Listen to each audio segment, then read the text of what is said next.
আমার চোখের সামনে এসে খারাপ খাবো না। বস ওখানে বললাম ওখানে বস আমি খাবো না বলছি যে আমি খাবো না। আমি আমি আমি এখন হোটেলে গিয়ে খাবো। বস এখানে আমি বলে দিলাম তুই যদি এক পা এখান থেকে বেরিয়েছিস আর এই তরকারি ফেলেছিস তোর কাছে আমি কেটে ফেলবো বলে দিলাম। বস এখানে বসতে বলেছি। আমার তুমি জোর করে খাবো বা তুই বসতে বলেছি তোকে আমি। তুমি আমার জোর করে খাবো বা তোকে আমি বসতে বলেছি।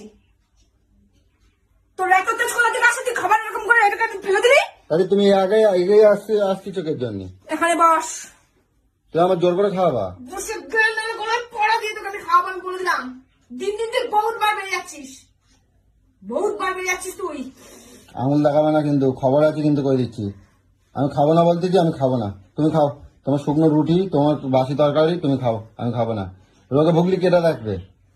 রুটি খেলে কোন জানোয়ার রুটি খেলে রোগে ভোগে রে? কে রোগে ভোগে? খবর আছে কই দিচ্ছি, গা হাত উনি বাবা। বস বস বস বলেছি কিন্তু বস। তোমার খবর আছে, আমার খাবারছ তো, তোমার খবর আছে করে দিলাম। গেল তুই গেল।